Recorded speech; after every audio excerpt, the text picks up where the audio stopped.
Hi! Hello! Welcome to our channel enlighten Amulya. This is Sravanthi. ఈరోజు ఈ వీడియోలో నేను అసలు ఎలా ప్రిపేర్ అయ్యాను, నా ప్రిపరేషన్ ఎలా సాగింది, ఎన్ని కష్టాలు పడాల్సొచ్చింది, ఎన్ని కష్టాలు దాటితే నాకు 3 ఉద్యోగాలొచ్చాయో దీని గురించి అయితే డిస్కస్ చేస్తాను.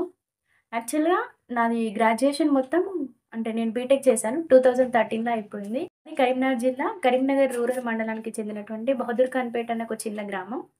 మా నాన్నగారి పేరు శ్రీనివాస్. మేము నలుగురం అక్క చెల్లెలం. నేనే పెద్దదాన్ని. మాకు బ్రదర్స్ ఎవరు లేరు. సో, నా స్కూలింగ్ మొత్తం అక్కడే గవర్నమెంట్ స్కూల్‌లో జరిగింది. 6-10 మొత్తం వెదిరిగట్ట స్కూల్‌లో చదువుకోవడం జరిగింది. మా ఊరు ఎంత చిన్నదంటే ఇటు వెదిరిగట్ట, చామరపల్లికి మధ్యలో ఉంటుంది. మాకసలు బస్సు ఒకటే ఉంటుండే. అది ఒకటే బస్ ట్రిప్స్ ఏస్తుండే అప్పుడు. అసలిప్పుడు బస్ ఫెసిలిటీ గూడా లేదు. మళ్ళీ ఎవరైనా కాలేజ్‌కెళ్ళాల్సొస్తే చామనపల్లి వరకు వెళ్ళి, మళ్ళీ అక్కడి నుండి నగునూరెళ్లి కరీంనగర్‌కొచ్చి చదువుకోవాల్సిన పరిస్థితి. సో, ట్రాన్స్‌పోర్ట్ ఫెసిలిటీ అనేది సరిగ్గా లేదు. అటువంటి టైంలో పాపం మా నాన్నగారైతే మా కోసం చాలా కష్టపడ్డారు. అంటే ఇప్పుడు చాలామంది మా నాన్నని అంటారు, "నువ్వసలు ఏం పని చేయలేదు. అందుకే మీ ఆర్థిక పరిస్థితి ఇలా ఉంది" అని హేళన చేస్తారు. కానీ మా నాన్నగారు అనుక్షణం మా నలుగురి గురించి ఆలోచించారు. ఎలా అంటే, మా ఊర్లో చాలామంది రెడ్డీస్ రిచ్ ఉన్నప్పటికీ వాళ్ళ పిల్లలు గూడా నడుచుకుంటూ వెళ్ళేవాళ్ళు. మేము ఆడపిల్లలమని జాగ్రత్తగా పెంచాలని ఒక్కరోజు గూడా అసలు మమ్మల్ని నడిపించలేదు తెలుసా! నలుగురం అంటే 3 ట్రిప్స్. మా ఇద్దరు లాస్ట్ చిన్న చెల్లెలు ట్విన్స్ అన్నమాట. సో, నేను బీటెక్‌లో ఉన్న మా పెద్ద చెల్లె ఇంటర్. చిన్న చెల్లెలు 10థ్. సో, నేను బీటెక్ సెకండ్ ఇయర్. ఇట్లా ఇట్లా ఎళ్తున్న కొద్దీ ఒక్కొక్కరు 3 ఇయర్స్, 1 ఇయర్ గ్యాప్ అన్నమాట. యాక్చువల్లీ 2 ఇయర్స్ గ్యాప్ గాని, నాకు మా పెద్ద చెల్లికి ఎడ్యుకేషన్‌లో 3 ఇయర్స్ గ్యాప్. వాళ్ళకన్నా 1 ఇయర్ తక్కువ మా చెల్లెలన్నమాట. సో, 3 ట్రిప్స్ మార్నింగ్ పడగొడుతుండే, మళ్ళీ ఈవినింగ్ తీసుకొస్తుండే. సో, మా కోసం చాలా చాలా కష్టపడ్డాడు. నిజంగా మా నాన్నగారికి చాలా చాలా థాంక్ యూ. ఈరోజు ఈ పొజిషన్‌లో ఉన్నానంటే, ఇదంతా మా నాన్నకు ప్రసాదించినటువంటి డిసిప్లిన్ గావచ్చు, పెంచిన విధానం గావచ్చు అన్నీ. సో, మా నాన్నగారికైతే ప్రత్యేక ధన్యవాదాలు. సో, ఇదిలా ఉండగా నా గ్రాడ్యుయేషన్ 13లో కంప్లీట్ అయితే, అనుకోని పరిస్థితులలో మా పెదనాన్నగారు చనిపోవడం జరిగింది. యాక్చువల్‌గా మా నాన్నకి మంచిగా సెటిల్ చేద్దామని ఉండే. కానీ మన పెదనాన్నగారి ఆకస్మిక మరణం అనేది మా నాన్నగారిని చాలా ఇన్‌ఫ్లూయెన్స్ చేసింది. ఎలా అంటే, ఇంత ఆరోగ్యంగా ఉన్నటువంటి మా అన్నయ్య ఇంత సడెన్‌గా చనిపోయిండు. ఫర్ ఎగ్జాంపుల్ నాకేమన్నా అయితే మా పిల్లల పరిస్థితి ఏంటి? అని ఆలోచించి అసలు కొంచెం డిప్రెషన్‌లోకెళ్ళిపోయాడు. అప్పుడు మళ్ళీ ఇంటి పక్కన వాళ్ళెలా ఉంటారు విలేజ్ కాబట్టి మీరు అర్థం చేసుకోండి. నలుగురు ఆడపిల్లలున్నారు. ఆల్రెడీ పెద్దమ్మాయి చదువయిపోయింది. ఎందుకు ఆలోచిస్తున్నావు? పెళ్లి చేయి, పెళ్లి చేయి అని ఒకటే ఫోర్స్ అన్నమాట. చుట్టాల నుండి గాని, ఊళ్ళో వాళ్ళ నుండి గాని. సో, అప్పుడు ఏం జరిగిందంటే, సరే అని పెళ్లి చేయడం అయితే జరిగింది. ఇంకా నాదన్నా గ్రాడ్యుయేషన్ కంప్లీట్ అయింది గానీ, పాపం నా తర్వాత ఉన్న మా చెల్లి అప్పుడు డిగ్రీ సెకండ్ ఇయర్. నాది బీటెక్ అయిపోయింది. మా చెల్లెది డిగ్రీ సెకండ్ ఇయర్. 2013లో గ్రాడ్యుయేషన్ కంప్లీట్ అయితే 2014లో అయితే మ్యారేజ్ అవ్వడం జరిగింది. అప్పటికి అంటే ఒక అంటే అప్పుడు ఎలా అంటే మొత్తం రెసిషన్ అనమాట. సో, కంపెనీస్ ఏం రాలేదు. రిక్రూట్‌మెంట్స్ ఏం జరగలేదు. ప్లేస్‌మెంట్స్ లేవు. అప్పుడు మామూలుగా కొన్ని చిన్న చిన్న బీపీఓస్ వచ్చినాయి గానీ నేనసలు ఎళ్ళలేదు. టీసీఎస్ కంపెనీ వస్తే అందులో రిటన్ టెస్ట్ క్వాలిఫై అయ్యాను. తర్వాత ప్రాసెస్‌కి 50,000 డొనేషన్ కడితేనే వాళ్ళు తీసుకుంటా అని చెప్పిర్రు. సో, అప్పుడు మా ఆర్థిక పరిస్థితి చాలా చాలా దారుణంగా ఉండేది. సో, అప్పుడు మేము 50,000 అయితే కట్టలేకపోయాం. తర్వాత నంద్యాల కోచింగ్‌కెళ్దాం అనుకున్నాం. నేను చిన్నప్పటి నుండి అమ్మ వాళ్ళతోనే పెరగడం జరిగిందనమాట. ఎప్పుడు హాస్టల్‌లో ఉండలేదు. సో, అంత దూరం వెళ్ళలేను, ఉండలేనని అక్కడికెళ్ళలేదు. కాకపోతే నాకు గేట్ కోచింగ్ తీసుకొని మంచిగా ప్రొఫెషనల్‌గా సెటిల్ అవ్వాలని చాలా ఉండే. పాపం మా నాన్న పంపించడానికి ట్రై చేశాడు. అన్నీ ఎంక్వైరీ చేస్తే 1,00,000 వరకి ఖర్చవుతుందని తెలిసిందనమాట. 1,00,000 అంటే 10 ఇయర్స్ బ్యాక్ అర్థం చేసుకోండి. సో, ఆ 1,00,000 ఉంటే చెల్లెల పెళ్ళికి, నీ పెళ్ళికి యూజ్ అయితది కొంచెం అర్థం చేసుకో అంటే, నేను డ్రాప్ అవ్వడం జరిగింది. సో, దాని తర్వాత మా నాన్నగారైతే ఆహ్, ఏదైనా గ్రూప్ 2, గ్రూప్ 3 కోచింగ్‌కెళ్ళు అని అప్పుడే నన్ను వికాస్ ఇన్‌స్టిట్యూట్‌లో జాయిన్ జేయడం జరిగింది. కానీ ఒక 1 వీక్, 10 డేస్ అట్లా ఎళ్ళిన. తర్వాత హెల్త్ సపోర్ట్ జేయలేదు. అంటే టైఫాయిడ్ వచ్చింది. 1 మంత్ రెస్ట్. ఇక తర్వాత 14లో మ్యారేజ్ జేయడం జరిగిందనమాట. సో, 14లో మ్యారేజ్ అయింది. అప్పటికే నేను ఆర్ఆర్‌బీ అసిస్టెంట్‌లో ఒక పైలట్ ఎగ్జామ్ పడితే నేను అప్లై చేసుకున్నా. 2014 జూన్‌లో మ్యారేజ్ అయింది. మ్యారేజ్ అయిన తర్వాత మా బావ ల్యాబ్ టెక్నీషియన్ అనమాట. హైదరాబాద్‌లో వర్క్ చేస్తుండే. సో, మేము అక్కడికే ఎళ్ళిపోయినాం. ఎళ్ళిపోయిన తర్వాత అక్కడ 1 మంత్‌కి ఎగ్జామ్ ఉండే. సో, ఇంట్లోనే ఉండి ప్రిపేర్ అయినా. ఒక బుక్ తీసుకొచ్చుకొని ప్రిపేర్ అయినా. నేను ఫస్ట్ లెవెల్ అయితే క్లియరెన్స్ అయింది. ఫస్ట్ లెవెల్ క్లియర్ అయింది అని ఎప్పుడు తెలిసిందంటే 2015 ఫెబ్ 21కి నేను డెలివరీ అయ్యానన్నమాట. ఒక పాప పుట్టింది. ఆ పాప పేరే అమూల్య. ఛానెల్ పేరు గూడా అది ఎన్‌లైటెన్ అమూల్య. సో, నేను అప్పుడు 7 డేస్ హాస్పిటల్‌లో ఉండాల్సింది. అప్పుడు సిజేరియన్ అన్నమాట. సో, సిక్స్త్ డే రోజు ఇగ రేపైతే డిశ్చార్జ్ అయితామన్నప్పుడు మా నాన్నగారు ఆహ్, పోస్ట్ తీసుకొనొచ్చిండు. ఏదో పోస్ట్ వచ్చింది చూడమ్మా అంటే, చూసాను. అది అసిస్టెంట్ లోకో పైలట్ ఫస్ట్ లెవెల్‌కి మీరు సెలెక్ట్ అయ్యారు. సెకండ్ లెవెల్ ఎగ్జామ్ ఉంటుందని ఎగ్జామ్ డేట్ మెన్షన్ చేయడం జరిగింది. ఆ ఎగ్జామ్ డేట్ ఎప్పుడంటే మా పాప 21st డేనే. సో, అప్పుడు మా నాన్న ఏం చేసిండంటే, సో, ఒక మంచి అవకాశం కదా! అంటే, "మరేం చదవలేదా నాన్న" అంటే, "ఇగ సరే ఇన్ని రోజులున్న నాలెడ్జ్‌తోని ఎగ్జామ్ అయితే రాద్దామని" ఆ చిన్న పాపని తీసుకొని ఒక కార్ మాట్లాడుకొని నేను, మా నాన్న, మా అత్తమ్మ ముగ్గురం వెళ్ళడం జరిగింది. ఎగ్జామ్ అయితే రాసాను. ఎగ్జామ్ మరీ అంత మంచి అటెంప్ట్ అయితే ఇవ్వలేదు. బట్ అటెంప్ట్ అయితే చేశాను. కానీ రిజల్ట్ ఏమైందో గూడా ఇంతవరకు తెలీదు. అసల రిజల్ట్ రాలేదని అంటున్నారు. సో, ఏదేమైనా మొత్తానికైతే ఒక ఉద్యోగం అయితే లాస్ అవ్వాల్సొచ్చింది. సో, తర్వాత మళ్ళీ 17లో బాబు. బాబు తర్వాత అప్పుడు మనకి పీఎస్ పంచాయత్ సెక్రటరీ నోటిఫికేషన్ వచ్చింది 18లో. అప్పుడు చాలా బాగా ప్రిపేర్ అయ్యా. సో, జీఎస్‌కి కొంచెం తక్కువ ప్రిఫరెన్స్ ఇచ్చి గ్రామీణాభివృద్ధి అంటే rural development 73, 74th amendment acts, Panchayati Raj చట్టం అయితే ఆ బుక్ మొత్తం చాలా బాగా ప్రిపేర్ అయ్యాను. ఎగ్జామ్ గూడా మంచి ప్రజెంటేషన్ ఇచ్చాను. కీ చూసుకుంటే ఓకే. మంచి మార్క్స్ ఉన్నాయి. పాజిటివ్ మార్క్సే ఉన్నాయి. అంటే నెగెటివ్ ఉంది కాబట్టి ఒక 100, 120 వచ్చిన వాళ్ళకి జాబ్ వస్తుందంటే 100 వరకు వచ్చేసినాయి నాకు. మాక్సిమం నేను జాబ్ వస్తుందని మెంటల్‌గా ఫిక్స్ అయిపోయినా. అప్పుడు మేము హైదరాబాద్‌లో ఉండేవాళ్ళం గదా! సో, ఆ విజయ బ్రాంచ్ కరీంనగర్‌లో లాంచ్ అవుతుందని తెలిసింది. సో, మా ఆయన ఎళ్లి ఇంటర్వ్యూ అటెండ్ అయితే సెలెక్ట్ అయిండనమాట. సో, ఎట్లైనా జాబ్స్ వస్తే మళ్ళీ ఎవరి డిస్ట్రిక్ట్స్‌లో వాళ్ళకే గాబట్టి, మేము 2019లో 18 ఎండింగ్ ఆ టైంలో డిసెంబర్ ఆ టైంలో మేము కరీంనగర్‌కి షిఫ్ట్ అవ్వడం జరిగింది. సో, వచ్చిన తర్వాత ఆ జాబ్ ఇగ రిజల్ట్ ఇచ్చేసిండు. ఎట్లా అంటే అసలు ఏం లేదు. ఇప్పుడన్నా ఇంత ట్రాన్స్‌పరెన్సీ ఉంది. అంటే ఎవరికి ఎన్ని మార్క్స్ వచ్చినాయి, ర్యాంక్, క్యాస్ట్, ఫోన్ నంబర్ ఇవన్నీ ఇస్తున్నారు గానీ, డైరెక్ట్ పేపర్‌లో నంబర్స్ ఇచ్చేసిర్రు. అది నా నంబర్ మిస్ అయింది. అప్పుడు ఎంత అంటే అంత బాగా ఫీల్ అయినా. సో, దగ్గర దాకా వచ్చి పోయింది. ఎందుకు ఇట్లా మిస్ అయిందని అర్థం కాలేదు. తర్వాత చాలామంది పైరవీలు జరిగినాయి. చాలా నెగెటివ్ మార్క్స్ వచ్చిన వాళ్ళకి గూడా జాబ్స్ వచ్చినాయంట. సో, అప్పుడే గనుక వచ్చేసుంటే నేను 2018లోనే సెటిల్ అయ్యేదాన్ని.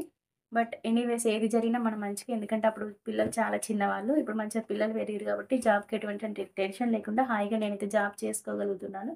సో, ఏది జరిగినా మంచికే అని పాజిటివ్‌గా ఉంటే బెటర్. సో, ఇదిలా ఉంటే మళ్ళీ తర్వాత ఇగ తెలుసు కదా! బీటెక్ జేసినావు, ఖాళీగా ఉంటున్నావు. పెళ్ళయ్యే వరకి పెళ్లి బాధ. పెళ్ళైన తర్వాత పిల్లలు లేకపోతే పిల్లలు లేరని. మళ్ళీ ఇప్పుడు ఖాళీగా ఉంటే ఎవరు చూడలేరు గదా! సో, మళ్ళీ ఇప్పుడు బీటెక్ చదువుకున్నావు, ఖాళీగా ఉంటున్నావు, ఏదైనా వర్క్ జేయొచ్చు గదా!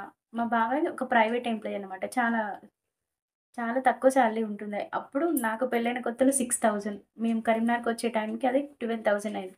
ఆ 12,000లోనే రెంట్, కరెంట్ బిల్లు, మళ్ళీ మా ఇద్దరు పిల్లలు, నేను ఇవన్నీ సర్దుకుంటూ బ్రతుకుతున్నాం. సో, ఇటువంటి టైంలో సరే నేను గూడా జాబ్ జేస్తా అని ఒక స్కూలుకైతే డెమోకి వెళ్ళడం జరిగింది. డెమోకెళ్తే డైరెక్ట్ నైన్త్ క్లాస్ జెప్పమన్నారు. సో, నైన్త్ క్లాస్ డెమో ఇస్తే సెలెక్ట్ అయిపోయాననమాట. చాలా బాగా చెప్తున్నావు. సబ్జెక్ట్ మంచిగుందని మేడం గూడా చాలా మెచ్చుకున్నారు. పిల్లలు గూడా మేడం కావాలి అని అడిగితే, ఓకే అని సాలరీ మాట్లాడుకుందామని మాట్లాడుకున్నాం. సాలరీ మాట్లాడుకుంటే మేడం ఎంత అంటే 6,000 ఇస్తా అని జెప్పిర్రు. మేడం ఎందుకు మేడం నైన్త్ క్లాస్ వరకు జెప్తున్నా గదా! 6,000 ఇంత తక్కువ సాలరీ అంటే, నీకు బీఎడ్ లేదు గదమ్మా అని చెప్పడం జరిగింది. సో, బీఎడ్ లేదు అంటే, అయ్యో! మేడం నేను ఇట్లా బీటెక్ జేసినా మరి బీఎడ్ ఎట్లా? ఈ బీటెక్ జేసిన వాళ్ళు గూడా చాలా మంది బీఎడ్ జేస్తున్నారు. ఆల్రెడీ ఎప్పటినుండో 2015 నుండే జేస్తున్నారు. సో, నువ్వు గూడా బీఎడ్ జేసుకో. మంచి టీచింగ్ స్కిల్స్ ఉన్నాయి. నీకు డెఫినిట్‌గా యూజ్ అయితదని మేడం అయితే అడ్వైస్ ఇవ్వడం జరిగింది. సో, వచ్చిన తర్వాత నాకు తెలిసిన నెట్ అంకుల్ ఉంటే నెట్ అంకుల్‌కి కాల్ జేస్తే, లాస్ట్ డేట్ రేపే అని చెప్పడం జరిగింది. ఎంత ఫ్రాక్షన్స్ ఆఫ్ సెకండ్స్‌లో జరిగినట్టు ఒకదాని తర్వాత మూవ్‌మెంట్ ఒకటి తర్వాత ఒకటి కలిసొచ్చినాయి. వచ్చిన తర్వాత అప్లై అయితే చేసుకోవడం జరిగింది. అప్లై చేసుకున్నా గానీ అసలు ఎంట్రన్స్‌కి ఏం ప్రిపేర్ అవ్వలేదు. మళ్ళీ తర్వాత పిల్లలకి హెల్త్ బాలేకపోతే అమ్మ వాళ్ళ ఇంటికెళ్ళిన. Exam date దగ్గరకొచ్చింది. అప్పుడు నాకు గూడా ఫీవర్ వచ్చింది వాళ్ళతో పాటు. సో, ఎగ్జామ్‌కెళ్ళడానికి నాకు కొంచెం గూడా ఓపిక లేదు. సెంటర్ హైదరాబాద్‌లో పడింది. ఫీవర్ వచ్చింది. ఇగ మా అమ్మ, నాన్న ఫీవర్ ఉంది గదా! ఇప్పుడు ఎంట్రన్సే గదా! రాయకపోతులే. తర్వాత మేనేజ్మెంట్‌లో గానీ నెక్స్ట్ ఇయర్ రాద్దువులే లైట్ తీసుకో అని జెప్పిర్రు. కానీ నాకెందుకో అసలు నేను బీఎడ్ జేయాలి, జాబ్ కొట్టాలని అసలు మనసులో ఒక రకమైన ఆలోచన ఎందుకు ఖాళీగా ఉంటున్నా. ఇప్పుడు నార్మల్ డిగ్రీ చేస్తే ఇప్పుడు ఆపర్చునిటీస్ చాలా తక్కువున్నాయి. బీఎడ్ అయితే లిమిటెడ్ మెంబర్స్ ఉంటారు కాబట్టి కాంపిటీషన్ తక్కువుంటది. మనకు సబ్జెక్ట్ ఉంది కాబట్టి ఎట్లైనా మనం క్రాక్ చేయగలుగుతామని ఒక చిన్న కాన్ఫిడెన్స్ అయితే నా అప్పటి నుండే ఉండే. సో, ఎట్లైనా బీఎడ్ రాస్తా అని రాయడం జరిగింది. మంచిగా మ్యాథ్స్ క్వెషన్సే వచ్చినాయి కాబట్టి చేసిన. ఆప్టిట్యూడ్ కూడా నేను బానే చేస్తా. సో, ఓవరాల్‌గా నాకు స్టేట్‌లో 92 ర్యాంక్ వచ్చింది. ఆ 92 ర్యాంక్‌కి మంచిగా యూనివర్సిటీలో వస్తుండే. కానీ అప్పటికి మా బాబు 2 ½ ఇయర్సే. సో, బాబుకి కష్టమైతుంది. బాబుని గూడా చూసుకోవాలని నేను నార్మల్ కాలేజ్‌లో చెప్పదండి గీర్వాణి కాలేజ్‌లో చేయడం జరిగింది. సో, అది మా అన్నయ్య వాళ్ళకి తెలిసిన కాలేజ్ అన్నమాట. సో, మాట్లాడితే అక్కడి నుండి నా జర్నీ స్టార్ట్ అయింది. బీఎడ్ స్టార్ట్ చేసిన. అప్పుడు మా బాబు చిన్నవాడనమాట. మా పెద్దమ్మ వాళ్ళ కూతుర్లు ఇక్కడ కరీంనగర్‌లో ఉంటారు. మల్లేశ్వరక్క, వసుధక్క అని. సో, వాళ్ళ దగ్గర బాబుని అప్పజెప్పి నేను కాలేజ్‌కెళ్ళేదాన్ని. అట్లా ఒక 1 మంత్ అట్లా ఎళ్ళినామా లేదా అంతే. తర్వాత దసరా హాలిడేస్, తర్వాత మళ్ళీ నవంబర్, డిసెంబర్‌లో కరోనా వచ్చింది. అసలు క్లాసెస్ ఏం జరగలేదు. టీచింగ్ ప్రాక్టీస్ లేదు, ఏం లేదు. చూస్తుండగానే 2 సంవత్సరాలు ఉట్టిగనే గడిచిపోయినాయి. సో, 2021లో కంప్లీట్ అవ్వాల్సినటువంటి బీఎడ్ కోర్సు 2022 స్టార్టింగ్‌లో అయిపోయింది. తర్వాత అయిపోగానే ఒక మంచి లక్ ఏంటంటే టెట్ పడింది. ఆ టెట్ పడే టైంకి నాకు తెలుసు అంటే అప్పటికే చెప్తున్నారనమాట. మా దాంట్లో బీఎడ్ చేసినోళ్ళు చాలామందున్నారు. మనకు టెట్ పడతది. మనం టెట్ క్వాలిఫై కావాలి. టెట్ క్వాలిఫై అయితేనే మనం డీఎస్సీకి ఎలిజిబుల్ ఉంటది. టెట్‌లో సైకాలజీ ఉంటది. సైకాలజీ హార్డ్ సబ్జెక్ట్ అని అప్పటి నుండే మా ఫ్రెండ్స్ చెప్తుండే. సో, అప్పుడే నేను స్కూల్లో అంటే కాలేజ్ అప్పుడే ఎగ్జామ్స్ అప్పుడే ఏం చేసినా అంటే సైకాలజీని అప్పుడే మంచిగా చదువుకున్నా అన్నట్టు. సో, అట్లా పర్స్పెక్టివ్ ఇన్ ఎడ్యుకేషన్ కూడా ఉంటదని చెప్పిర్రు. కానీ అప్పుడు అంత చదవలేదు. తెలీదు. సో, అట్లా మొత్తానికి ఎప్పుడు 2022 ఏప్రిల్ ఆ టైంలో టెట్‌కి నోటిఫికేషన్ రావడం జరిగింది. జూన్‌లో ఎగ్జామ్ ఉండే. జూన్ ఫస్ట్‌కి అట్లా ఎగ్జామ్ రాస్తే వితిన్ 15 డేస్‌లో రిజల్ట్ ఇవ్వడం జరిగింది. ఫస్ట్ అటెంప్ట్‌లోనే ఎటువంటి కోచింగ్ లేకుండా చదువుకున్నాను. నాకైతే మంచి 311 స్కోర్ వచ్చింది. అదైతే ఒక మంచి కాన్ఫిడెన్స్ ఇచ్చిందనమాట. ఎందుకంటే చాలా రోజుల నుండి చదివిన వాళ్ళకి కూడా స్కోర్ రాలేదప్పుడు ఆ ఎగ్జామ్‌లో. సో, 311 అంటే మంచి స్కోరే అని ఇంకా కాన్ఫిడెన్స్ అనేది బిల్డప్ అయింది. అంటే సో, ఒకవేళ డీఎస్సీ పెట్టినా నేను క్రాక్ చేయగలుగుతా అనుకున్నా. అప్పుడే ఇగ గురుకుల నోటిఫికేషన్ వస్తది అనంటే ఎట్లైనా ఫస్ట్ అయితే గురుకుల. ఫస్ట్ నా అల్టిమేట్ గోల్ ఏంటంటే ఇదా? అదా? అని గాదు. అందరూ ఖాళీగా ఉంటున్నాం అంటున్నారు గాబట్టి ఖచ్చితంగా ఏదో ఒక గవర్నమెంట్ జాబ్ అయితే కొట్టి చూపెట్టాలనుకున్నా. సో, అప్పుడు జాబ్స్ పడతాయంటే గురుకుల కోసం ప్రిపేర్ అవ్వాలని డిసైడ్ అయ్యా. ఎందుకంటే 2 టీచింగ్ ఫీల్డే కాబట్టి ఆల్‌మోస్ట్ సేమ్ సిలబస్ ఉంటాయి. సో, ఫస్ట్ ఏ ఎగ్జామ్ ఉంటే ఆ ఎగ్జామ్‌ని క్రాక్ చేయాలని మెంటల్‌గా ఫిక్స్ అయినా. సో, గురుకులనే ఉంటది. నెంబర్ ఆఫ్ పోస్ట్‌లు ఎక్కువుంటాయి. 9,000 వరకు పోస్ట్‌లు పడతాయని తెలిసేసరికి గురుకుల మీద కాన్సంట్రేట్ చేయడం మొదలుపెట్టాను. మా కజిన్ ఒక అక్కయ్య సోషల్ వెల్ఫేర్‌లో చేస్తదనమాట. సో, అక్కకి కాల్ చేసి అడిగిన. అక్క మరి ఇట్లా నేను గూడా గురుకులకి ప్రిపేర్ అవ్వాలనుకుంటున్నా. మరి ఏం చేయాలి సజెషన్ ఇవ్వు అంటే, ఎందుకైనా మంచిది నువ్వు ఒకసారి కోచింగ్‌కెళ్ళు. కోచింగ్‌కెళ్తే అక్కడ ఎటువంటి వాళ్ళున్నారు, సార్లు ఎట్లా చెప్తున్నారు, పేపర్ ప్యాటర్న్ ఏంటిది, ఒక 2, 3 డేస్ కాదు ఒక 15 డేస్ అట్లా ఎళ్ళు. 15 డేస్ ఎళ్ళిన తర్వాత నీకు మొత్తం సినారియో అర్థమైతది. అర్థమైన తర్వాత అప్పుడు నువ్వు నీ ఓన్ స్ట్రాటజీస్‌ని యూజ్ చేసి ప్రిపరేషన్‌ని చేసుకో. ఏం కాదు మంచిగా అవుతే ఈజీగా వస్తది. టెన్షన్ పడకు అని చెప్పేసింది. అది కొంచెం కాన్ఫిడెన్స్ వచ్చింది. మళ్ళీ ఇంకొక అన్నయ్య కాల్ చేస్తే, ఇట్లా విద్యార్థి అకాడమీనైతే ఓకే. స్టేటస్‌లో వస్తున్నాయి. ఒకసారి ఎళ్లి కలువు అని చెప్తే అక్కడికెళ్ళిన.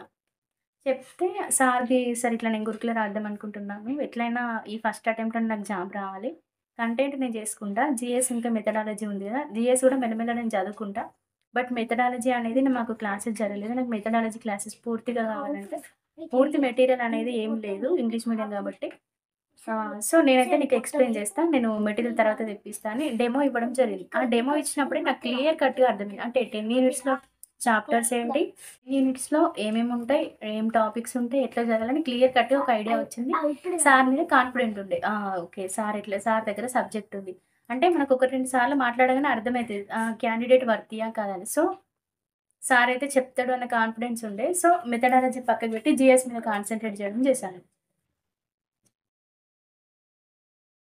సో, మెథడాలజీ పక్కన పెట్టేసి, జీఎస్ మీద కాన్సంట్రేట్ చేయడం చేశాననమాట. సో, జీఎస్ మీద కాన్సంట్రేట్ చేద్దామంటే, కాకపోతే అక్కడ విద్యార్థి అకాడమీలో డ్రాబ్యాక్ ఏంటంటే, అప్పటికి ఇంక స్ట్రెంత్ రాలేదు.